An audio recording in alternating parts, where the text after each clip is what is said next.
আমরা হাঁটলে ছায়া পড়ে, নবী হাঁটলে ছায়া ছিল না। শরীরে যে ঘাম হয়, আমাদের ঘামে দুর্গন্ধ বের হয়, নবী সাল্লাল্লাহু আলাইহি ওয়াসাল্লামের শরীর দিয়ে যে ঘাম বের হতো, এইটা মিসকে আম্বার কস্তুরীর চাইতে সুঘ্রাণ ছিল, সুঘ্রাণ ছিল, সুগন্ধ ছিল। আল্লাহর নবী সাল্লাল্লাহু আলাইহি ওয়াসাল্লাম সিঙ্গা লাগাইলেন। আপনার দেখেছেন 20 বছর আগে, 30 বছর আগে বেদেরা আসত, বেদেরা আসত, আমাদের শরীরে আঘাত লাগলে রক্ত জমে যেত। এই রক্ত জমা ব্লেড দিয়ে কেটে তার একটা শিং থাকতো তাদের কাছে, শিংয়ের আগালের দিক ছোট্ট ফোঁটা থাকতো। দেখেছেন কিনা দেখেননি? আমি দেখেছি, আমার মনে আছে। বেদেনীদের কাছে শিং থাকতো, গরুর শিং হোক আর মহিষের শিং যাই হোক, গোলারটা মোটাই থাকতো, আগালারটা চিকন একটা ফোঁটা। যেই জায়গাতে আঘাত লাগতো, বদ্ধ রক্ত থাকতো, এই রক্তটাকে ফেলে দেওয়ার জন্য ব্লেড দিয়ে কেটে এইটা দিয়ে টেনে এই রক্তটা বের করে দেওয়া হতো। হাদিসে এসেছে নবী করিম সাল্লাল্লাহু আলাইহি ওয়াসাল্লাম সিঙ্গা লাগাতেন। এইভাবে শিং দিয়ে শরীর কেটে রক্ত বের করে দাও, এটাকে সিঙ্গা বলা হয়। আর আমরা বলতাম, বেদেরা বলতো কুলিয়া লাগা, মনে আছে না? কুলিয়া লাগা বলতো। নবী সাল্লাল্লাহু আলাইহি সাল্লাম শরীরে সিঙ্গা লাগাচ্ছিলেন, শরীর দিয়ে রক্ত বের হয়েছিল। এক সাহাবীকে দিলেন, সাহাবীর নাম হলো আব্দুল্লাহ ইবনে জুবাইর রাদিয়াল্লাহু তাআলা আনহু। জুবাইরকে দিলেন, জুবাইর যাও, এই রক্তটা তুমি জমিনে ভিতরে তুমি পুঁতে দিয়ে এসো। আল্লাহ নবী সাল্লাল্লাহু আলাইহি সাল্লামের সিঙ্গা লাগানো রক্ত বোতলে করে আব্দুল্লাহ ইবনে জুবাইর নিয়ে গেলেন। আব্দুল্লাহ ইবনে জুবাইর মাটিতে পুঁতে দেওয়ার জন্য, পুঁতে ফেলার জন্য বাইরে নিয়ে গেলেন। বাইরে নিয়ে যাওয়ার পরে চিন্তা করলেন, হায় রে, আমার নবীর রক্ত কোন সাহসে আমি মাটিতে পুঁতে ফেলবো? না না না, এই রক্ত আমি মাটিতে পুঁততে পারি না।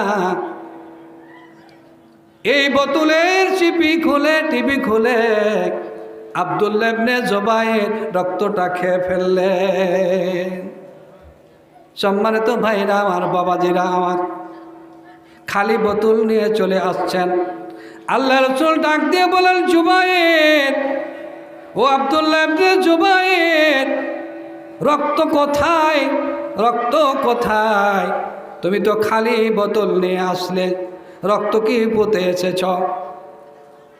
আব্দুল্লাহ জুবাইর বললেন, ইয়া রাসূলুল্লাহ, না না, এই রক্ত আমি খেয়ে ফেলেছি।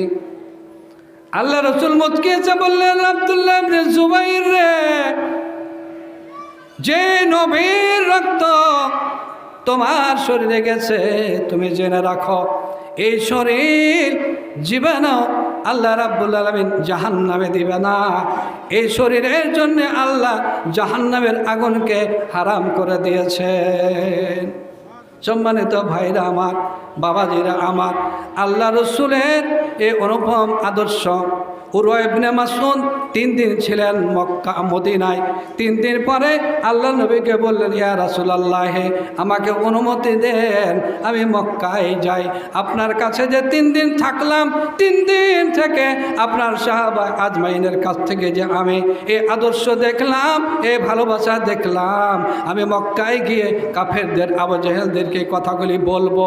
শুধু তাই নয়, আমি সহ আমার পরিবার মক্কা থেকে মদিনায় এসে সপরিবারে আপনার হাতে হাত দিয়ে আমি ইসলাম গ্রহণ করব। সম্মানিত ভাইরা, বক্তব্য দিচ্ছিলাম, নবী করিম সাল্লাল্লাহু আলাইহি সাল্লামের আদর্শে আছে উত্তম আদর্শ। সে আদর্শ যদি আমরা অনুসরণ করতে পারি, নবীর প্রেমিক যদি হতে পারি, নবীর আশেক যদি হতে পারি, আল্লাহ রাব্বুল আলামিনের পরেই যার স্থান, সে নবীর উম্মত হওয়ার সৌভাগ্য আমরা অর্জন করেছি। কিন্তু সে সৌভাগ্যবান হয়ে যদি আমরা আমাদের নিজেদেরকে সেই মতো চালাতে পারি, ইনশাআল্লাহ আল্লাহ পাক রাব্বুল আলামিন আমাদেরকে তার বান্দা হিসাবে এবং নবীর উম্মত হিসাবে, নবীর আশেক হিসাবে আল্লাহ পাক রাব্বুল আলামিন আমাদেরকে মঞ্জুর এবং কবুল করে ইনশাআল্লাহ কিয়ামতের মাঠে শাফাতের ব্যবস্থা করে নবী করিম সাল্লাল্লাহু আলাইহি ওয়াসাল্লামের শাফাত পেয়ে আমরা ইনশাআল্লাহ জান্নাতবাসী হতে পারবো। তা আমরা যেন কিয়ামতের মাঠে নবীর আশেক হয়ে নবীর ভালোবাসা পেয়ে যেন আমরা কিয়ামতের মাঠে আল্লাহ রসুলের শাফাত পেয়ে যেন আমরা জান্নাতবাসী হতে পারি। সকলে বলেন আল্লাহুম্মা আমিন।